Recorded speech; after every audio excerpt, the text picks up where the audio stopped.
ለምንድነው የሚመጡት የሚለውን ነገር ብዙ መላምት አለ። አንደኛው መላምት በቅኝ ግዛት ለመግዛት የሚል እሳቤ አለ። እንግዲህ በቅኝ ግዛት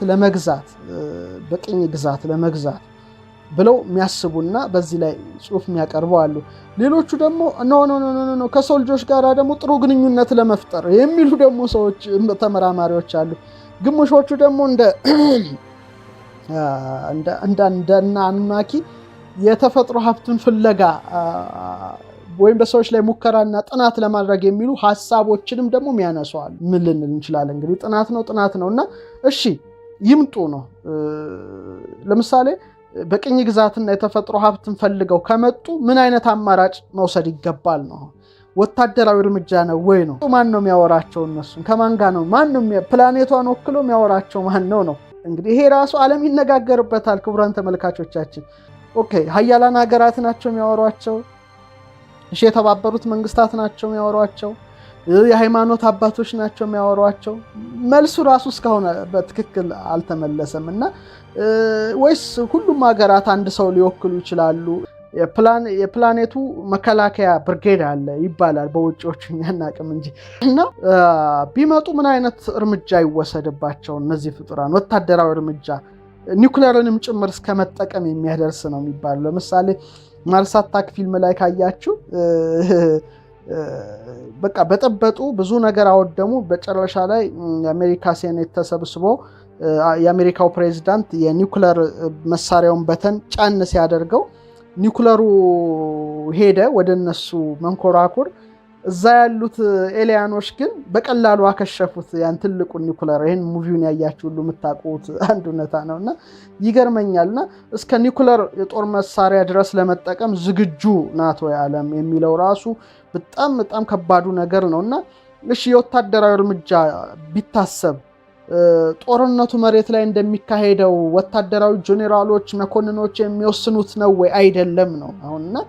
ስለዚህ ይሄ ጦርነት ከተነሳ ነው ባዮሎጂስቶች መሳተፍ አለባቸው፣ ሳይኮሎጂስቶች መሳተፍ አለባቸው፣ ጠፈርተኞች ወይም አስትሮፊዚስቶች መሳተፍ አለባቸው፣ ማለትም በማማከር ደረጃ የሚል ሐሳብ ነው ያለውና አንዳንዶቹ ደግሞ አውሬ አይነት ሊሆኑ ይችላሉ። ልክ ጀስት እንደ እስክንድር እንዳያቸው ብረቱን እንደ እንጀራ የሚያላምጡ ሰዓቱን እንደውሃ የሚጠጡ አይነት ሊሆኑ ይችላሉ። የአውሬነት ባህሪ ያላቸው ሊሆኑ ይችላሉ የሚሉ ሐሳቦች አሉ። ደግሞ አንዳንዶቹ ኖ በጎም ብናስብ ይላሉ። ለምሳሌ ጦርነትን፣ ዘረኝነትን መሳሰሉትን በቴክኖሎጂና ንቃተ ህሊናን በሚያሳድግ በእነሱ ቴክኖሎጂ ሊያሳዩንስ ቢሆን ምንድነው ከነሱ የምንወስደው ልምድ ሚሉም ደግሞ ሰዎች ደግሞ አልጠፉም እና ይሄ በጣም ከባድ ነው እና የሚጠቀሙት ምንድነው? መሳሪያቸው ምንድነው? የኢነርጂያቸው ምንጭ ምንድነው? የት ላይ ነው የሚኖሩት? ከመጡስ ምን አይነት መሳሪያ ነው ያላቸው የሚለውን በተለይ የሚናገራሉ። በዚህ ላይ ደግሞ በቴዎሎጂ ዓለም ያሉ በተለይ ዮሐንስ ራእይን የሚተረጉሙ ሰፊ ነገርን ያቀርባሉ። ከዛ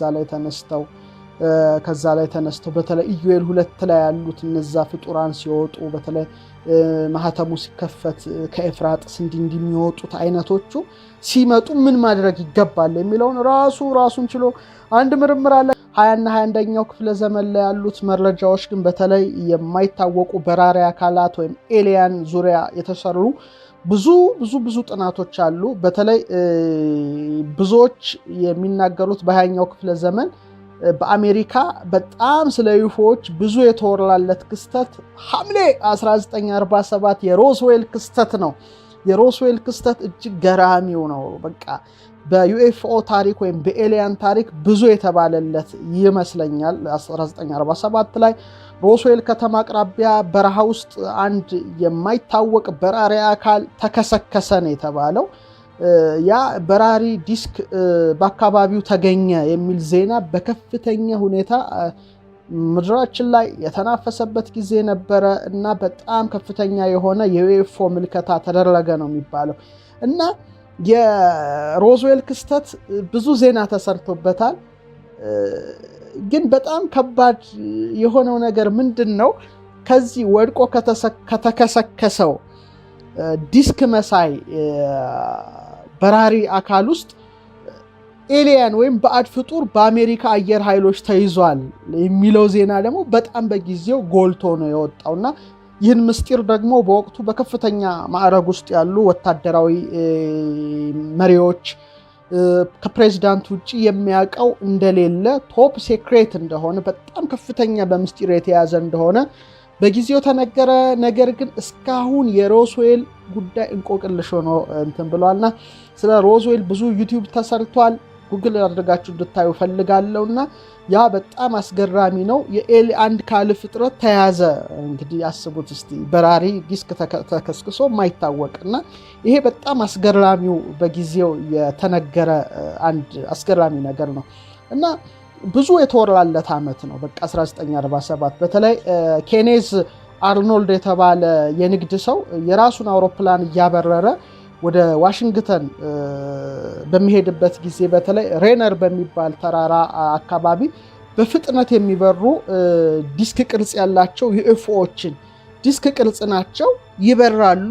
ዩኤፍኦዎች ያልታወቁ በራሪ አካላትን ማየቱን ተናገረና 1947 ብዙ የተባለለት ነው እና ብዙ ክስተቶች ተመዝግበውበታል። በአሜሪካ ብቻ እንግዲህ ተመልከቱ። በዛ ሰዓት ሰኔ 15 1947 እስከ ሐምሌ 15 1947 832 ጊዜ መከሰታቸው ተዘግቧል። አስቡት እንግዲህ በአንድ ወር ብቻ ነው የምነግራችሁ። በአንድ ወር ብቻ 837 ጊዜ ተከሰተ የተባለው በ1947 ነው እና ዓመቱን ሙሉ ቢያንስ ያልታወቁ በራሪ አካላት 1500 ጊዜ ታይተዋል ተብሎ በጊዜው ዘገባ ቀርቦበታልና በተለይ ሐምሌ 19 ሐምሌ 20 1952 ደግሞ 8 የሚደርሱ የማይታወቁ በራሪ አካላት በዋይት ሃውስ ቤተመንግስት ላይ መብረራቸው ደግሞ በጊዜው ተዘግቧል። ይሄ በጣም ምስጢራዊ የሆነና እስካሁን ድረስ እንቆቅልሹ ያልተፈታ የሮዝዌል ክስተት ዛሬ ድረስ እስካሁን ሲነገር ይኖራልና እነዚህ በራሪ አካላት ምንድናቸው የሚለው ነው እስካሁን እንቆቅልሽ ላይ ያለው። እንግዲህ በዚህ ጉዳይ ጥናት የሚያደርጉ ተመራማሪዎች ብዙ ጊዜ የሚያቀርቡት ነገር አለ። አሜሪካን ሲመሩ የነበሩ የተለያዩ መራሄ መንግስታት ስለ ኤሊያኖች ወይም ስለ ባዕድ ፍጡራን ወይም ስለማይታወቁ በራሪ አካላት ግልጽ ያልሆነ መረጃ ዛሬ ድረስ ይሰጣሉ ብለው ይሞግታሉ። እውነት ነው። አብዛኛውን ጊዜ ስናይ ግልጽ ያልሆነ መረጃዎች ነው ወይም ዝርዝር አድርገው አይናገሩም። ትንሽ ነገር ጣል አድርገው ያቆማሉ። ስለዚህ የሚቃረኑ መረጃዎች አንዳንድ ጊዜ ይታይባቸዋል። ስለዚህ ህዝብን መደበቅ የሚፈልጉት ነገር አለ እንጂ ይሄ ነገር ምስጢር ሆኖ እንዲቀመጥ ለምን ፈለጉ የሚል በርካታ ነገሮችን ነው ዛሬ ድረስ የሚያነሱት። ሌላው ብዙዎቹ የሚያነሱት መንኮራኩራቸው ምን ይመስላል የሚለውን ነው። እንግዲህ በአጥኞቹ ነው። ዩፎሎጂስቶች አሉ። በዚህ ላይ ብቻ ዩፎሎጂስቶች በዚህ ላይ ብቻ ጥናት የሚያደርጉ ተመራማሪዎች ስላሉ የእነሱን ጥናት ነው ማቀርብላችሁ። ጥናት ምርምር ሁሉ ጊዜ መለመድ አለበት ብዬ አስባለሁ። እንደነሱ አገላለጽ ከሆነ እነዚህ በራሪ አካላት በሰማይ የሚበሩት ከ30 ጫማ እስከ ትልቅ እስከሚባል ድረስ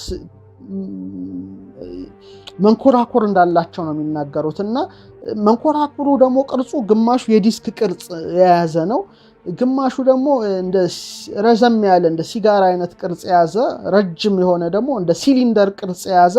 አብዛኛውን ደግሞ አሁን በቅርቡ በአሜሪካ ባህር ኃይል ፎቶ ተነሳ የተባለው ወይም በቪዲዮ ተቀረጸ የተባለው ግን የትራያንግል 3 ማዕዘን ቅርጽ ያለው ሆኖ ታይቷል። በጣም ተለዋጭ ቅርጽ ያለው እንደዚህ አይነት በራሪ አካል ደመና ውስጥ አንዳንዴ እንደሚታይ ጭምር ነው ብዙ እያቀረቡ ያሉት። ይህን ተመስርተው ደግሞ በርካታ ፊልሞችም ሁላችንም አይተናል እና ይሄ በጣም የሚገርም ነገር ነው።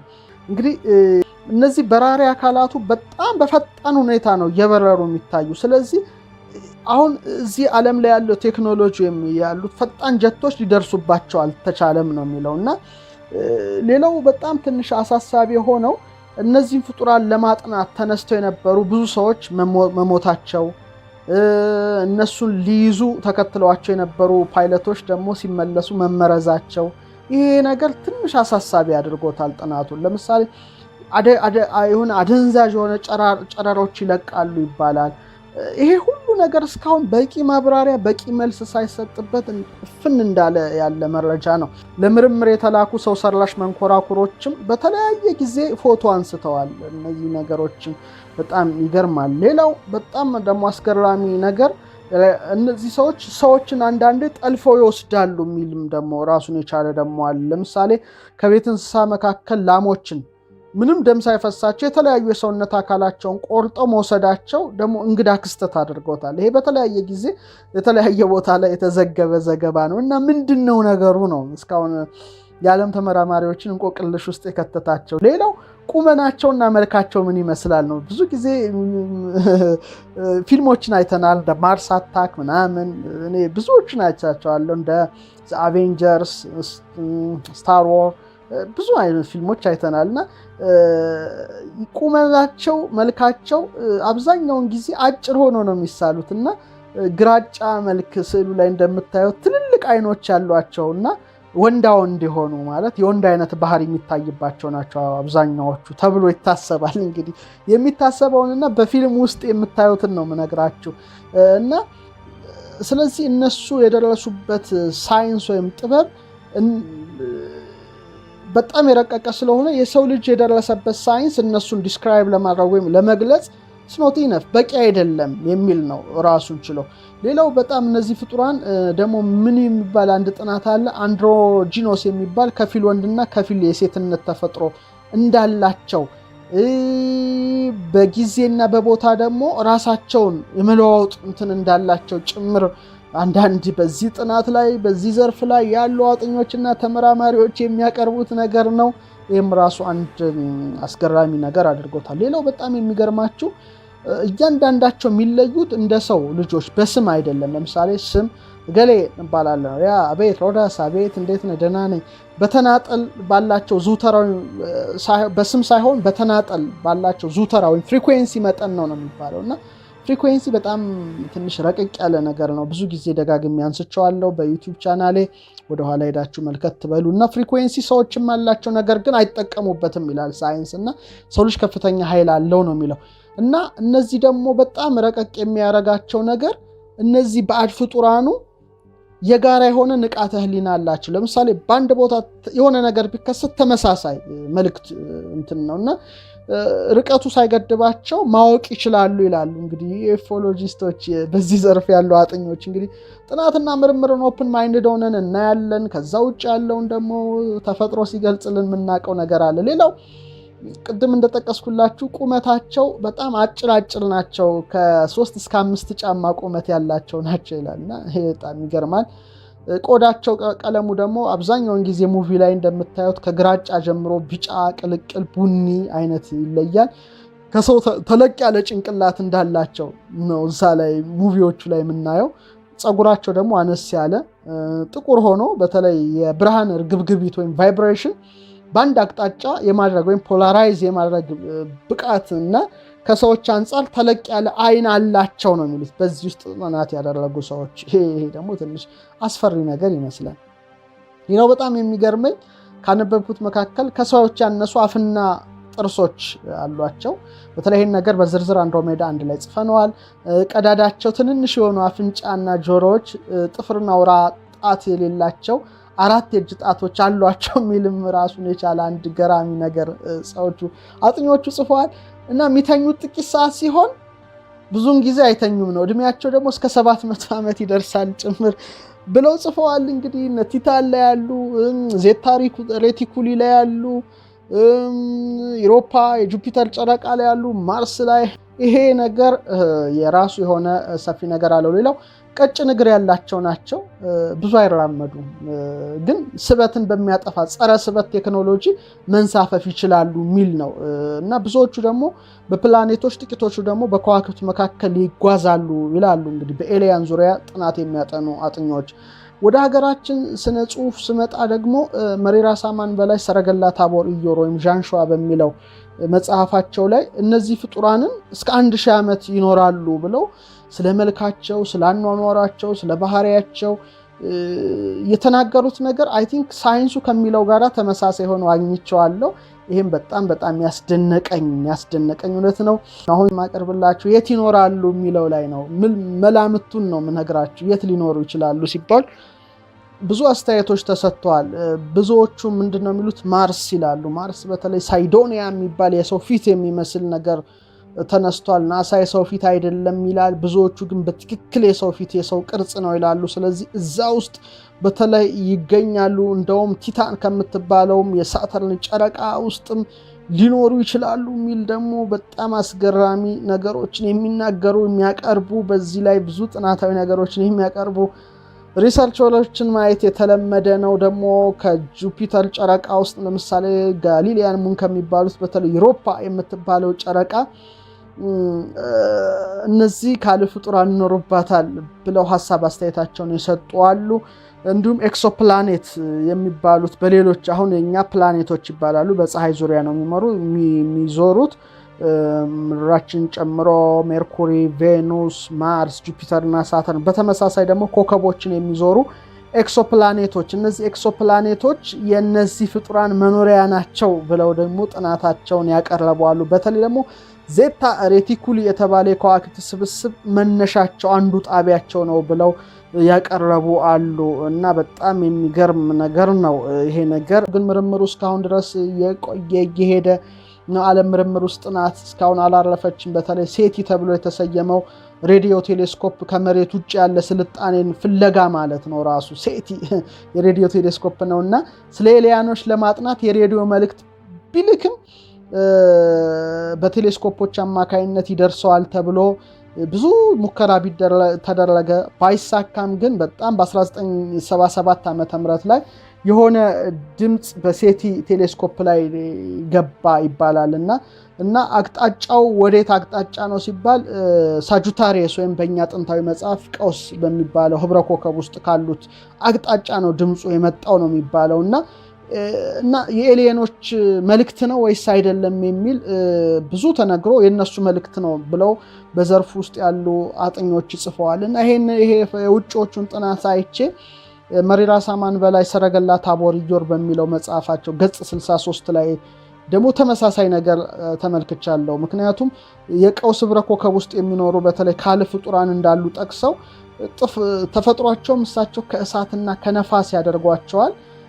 እንግዲህ እሳትነት ባህሪ ያላቸውና እስከ ቶማሲያ ፀሐይ ድረስ መጠጋት እንደሚችሉና መወርወር እንደሚችሉ ጭምር ጽፈዋል። እና ሳይንቲስቶችም አላረፉም። የተለያዩ ጊዜ የሬዲዮ መልእክቶችን ወደ ውሃ ይልካሉ። እስካሁን ግን ብዙ ነገሮች ቢሞከሩም አጥጋቢ ነገር ግን እስካሁን አልተገኘም። እና ይሄም ራሱን የቻለ አንድ ዓለማችንን እስካሁን እያነጋገረ ያለ ነው። አንዳንድ ጊዜ ድምጾች መጡ ይባላል። ይሄ ነገር እስካሁን የቆየ ነገር እስካሁን ድረስ የተፈታ ነገር አይደለም እና ዓለማችን በዚህ ምርምር ውስጥ ናት። ክቡራንና ክቡራት እነዚህ ነገሮች በደንብ አድርጋችሁ ተመራመሩ፣ ዳሱ፣ በደንብ አንብቡ። ምሽታችሁ በጣም ያማረ የተዋበ የደመቀ እንዲሆን ከፍተኛ ምኞቴ ነው። ቸር ዋሉ፣ ቸር እደሩ።